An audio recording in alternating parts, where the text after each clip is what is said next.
gouvernement a décidé de mettre un terme à l'exploitation prédatrice de la forêt amazonienne. Aujourd'hui, on appréhende la biodiversité comme un bien public mondial. Pour défendre ses bois exotiques et leur marché, le Brésil s'est lancé dans l'exploitation éco-certifiée. Mais certains n'y trouvent plus leur compte. La plupart des consommateurs veulent un bon prix et la qualité. Ils ne veulent pas savoir combien de personnes sont mortes pour le produire. Juste Planète, Forêt, l'espoir certifié, samedi à 14h10. Et c'est sur France 5. Économiser l'énergie, c'est agir pour le climat.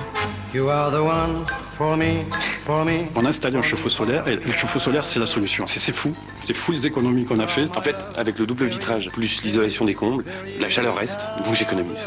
Se chauffer au bois, c'est génial. Aujourd'hui, une régulation de chauffage, c'est indispensable. Voilà, je gaspille beaucoup moins. Et pour ma chaudière à condensation, j'ai profité du crédit d'impôt. C'est simple. Avec le crédit d'impôt 2006, c'est encore plus payant d'agir pour le climat. Faisons vite, ça chauffe! Sur France Télévisions ce soir. France 2, envoyé spécial, explore tous les terrains de l'actualité. France 3, le bal des Casse-Pieds avec Jean Rochefort et Miu Miu.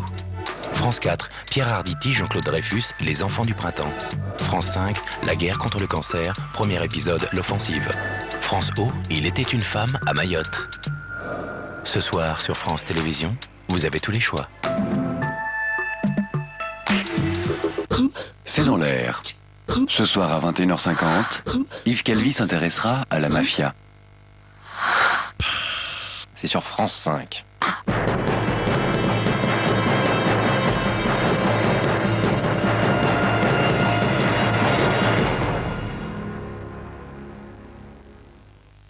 France 5 vous propose ce soir un portrait très british de la reine Elisabeth et de son entourage. On n'échappe guère à l'attrait des têtes couronnées, même dans les émissions d'histoire, et de toute façon, elles en font partie. Prenez par exemple le couronnement d'Elisabeth. C'était de l'histoire. La preuve, ce fut le premier événement mondialisé en direct par les caméras de la télévision. Pour la première fois, les sujets de sa très gracieuse majesté pouvaient la suivre minute par minute dans un des moments les plus symboliques de sa vie. En gros plan, même ce qui au départ était formellement prohibé par le protocole de Buckingham. On a beaucoup évolué depuis, puisqu'on a pu voir ces dernières années d'autres gros plans, d'autres altesses sur d'autres secteurs de leur anatomie, mais c'est une autre histoire. Symbolique également et tragique, la rencontre mortelle d'une autre princesse avec les médias. Elle s'appelait Lady Diana, Lady Di.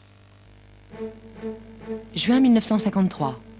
Au cours d'un cérémonial qui remonte à 900 ans, la princesse Elisabeth II est sacrée reine.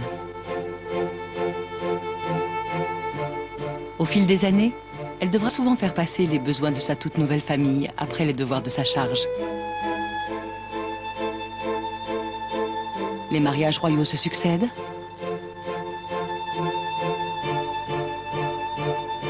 Certains sont dissous. Des résidences royales sont dévastées par les flammes. In the words of one of my more sympathetic correspondents, it has turned out to be an annus horribilis. Des enfants royaux perdent leur mère dans des circonstances tragiques. Puis apparaît une autre femme. Voici l'histoire de celle dont le seul fait de naître lui garantit un jour d'être reine.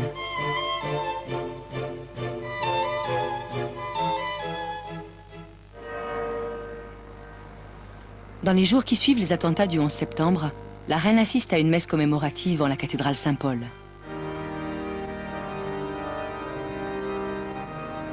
Un cierge est allumé devant les fidèles, réunis pour pleurer la mort des victimes et partager la peine des familles.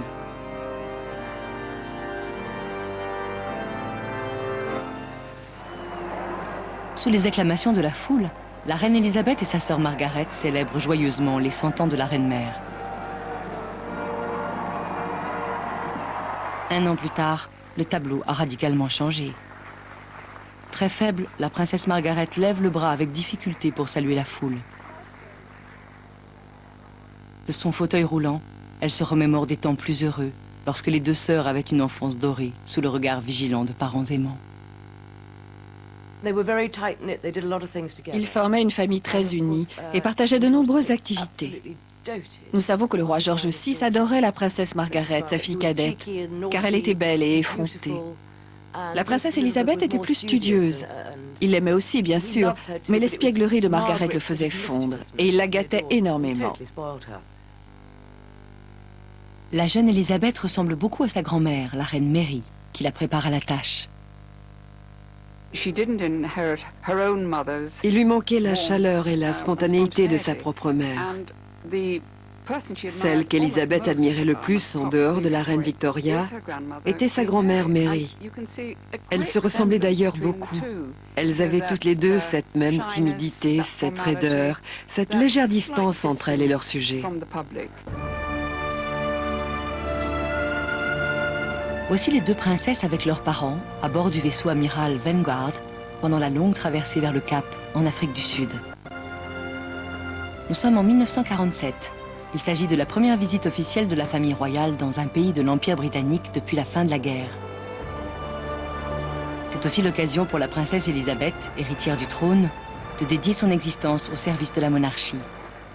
I declare before you all that my whole life, whether it be long or short, shall be devoted to your service and to the service of our great imperial family to which we all belong. But I shall not have strength to carry out this resolution alone, unless you join in it with me, as I now invite you to do. I know that your support will be unfailingly given. God help me to make good my vow, and God bless all of you who are willing to share in it. Près de 50 ans après avoir fait ce vœu, la reine revient en Afrique du Sud. Elle y est accueillie par un peuple libéré du joug de la discrimination raciale, dans ce qui est à présent une république du Commonwealth. Les photographies en couleur de monospace moderne remplacent les vieilles images floues en noir et blanc de berlines décapotables. La reine fend une foule en liesse pour rencontrer le président Nelson Mandela et inaugurer une plaque commémorant sa visite.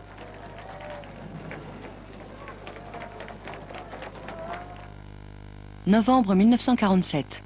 La princesse Elisabeth épouse le lieutenant Philip Mountbatten. Le jour de la cérémonie, celui-ci deviendra Son Altesse le prince Philippe, duc d'Édimbourg. Elisabeth a 21 ans. Les années d'après-guerre sont encore des années d'austérité.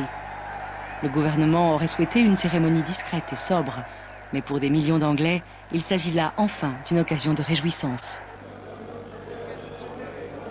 La robe de mariée, toute de satin ivoire, a été dessinée par Norman Hartnell, couturier de la cour. C'était le premier événement joyeux depuis la guerre. Le pays avait traversé de nombreuses épreuves, des villes détruites par les bombes, la pauvreté. De nombreux Britanniques étaient à la rue. C'était une époque très déprimante. Churchill a décrit le mariage d'Elisabeth comme étant un rayon de couleur sur cette longue route grise qui est la nôtre. Un soir de novembre, gare de Waterloo, le jeune couple s'apprête à monter dans le train royal qui l'emmènera en voyage de noces.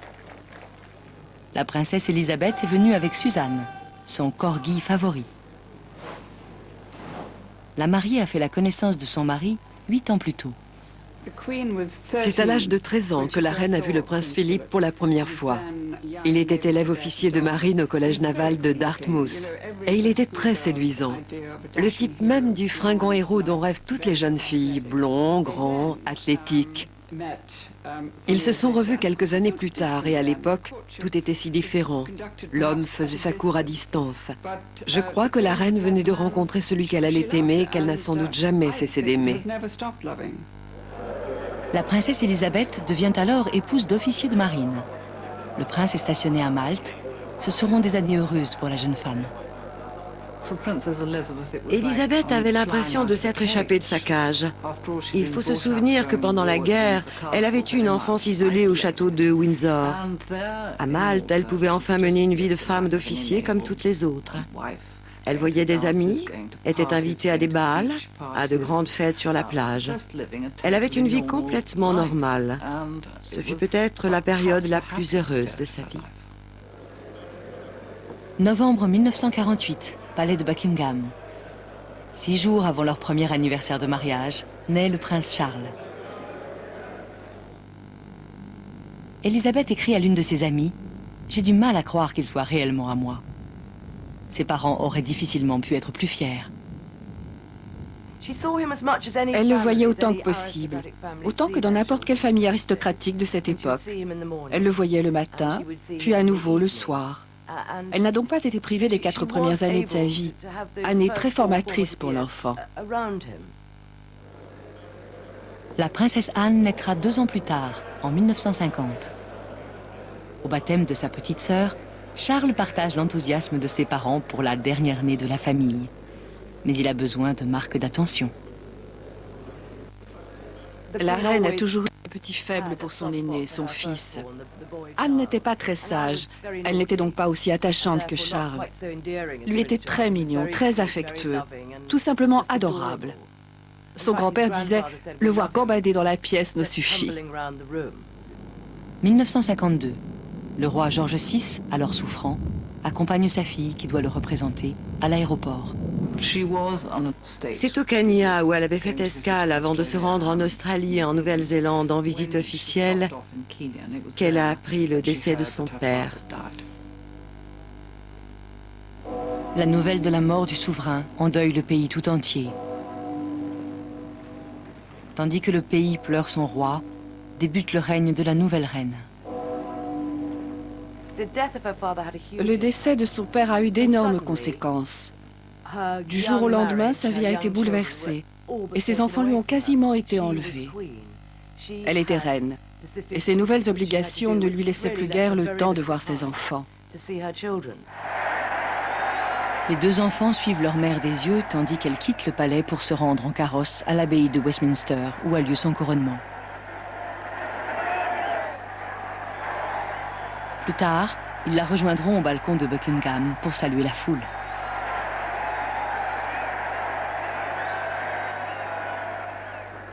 Les Anglais étaient très optimistes. Ils pensaient que cette toute jeune reine allait marquer le début d'une ère nouvelle.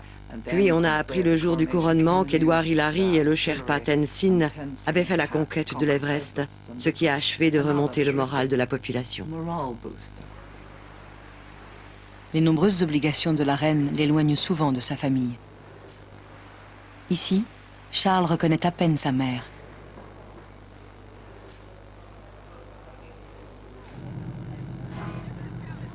Faire partie de la famille royale a aussi ses bons côtés.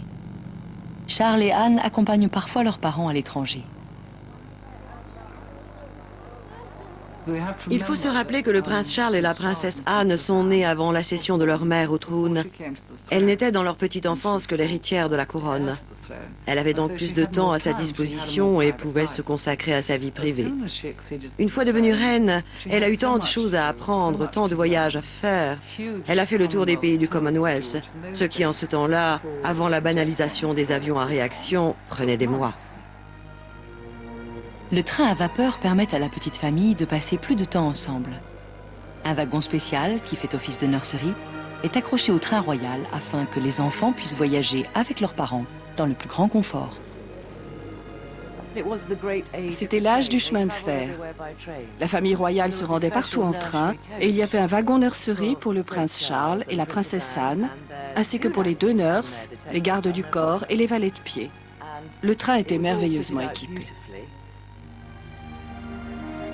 Pour le petit prince, le luxe et le confort cèdent bientôt la place aux dures réalités de l'école. Son père ayant été éduqué dès sa plus tendre enfance dans un pensionnat austère au confort spartiate, ce sera donc à Gordonstoun, en Écosse, qu'il enverra son fils. Le prince Philippe est le chef de la famille. C'est lui qui commande et c'est lui qui a souhaité que ses fils soient éduqués à Gordonstoun. La reine aurait sans doute préféré Eton. Elle s'est inclinée devant la volonté de son mari. Je crois qu'elle a écouté ce qu'il avait à dire et lui a répondu que ce serait en effet une bonne chose que Charles aille en pension. Avec le recul, je ne suis pas certain que c'était une bonne idée. Mais nous ne saurons jamais ce que serait devenu le prince Charles s'il avait fréquenté une école publique ou si son instruction avait été confiée à un précepteur. C'est très difficile à dire. Mais je crois que Philippe se montrait très dur avec le prince Charles. Nous savons aujourd'hui que le prince Charles n'était pas heureux en pension. Mais je pense que la reine avait une conception traditionnelle du mariage. Elle avait la conviction que c'était à l'homme de prendre les décisions et que le rôle de la femme était de s'occuper de la maison. C'est aussi parce qu'elle s'efforçait de contrebalancer ce qui était une situation très inhabituelle, car c'est elle, finalement, qui était la patronne, alors que lui, l'homme, devait rester constamment en retrait, du moins en public. Février 1960.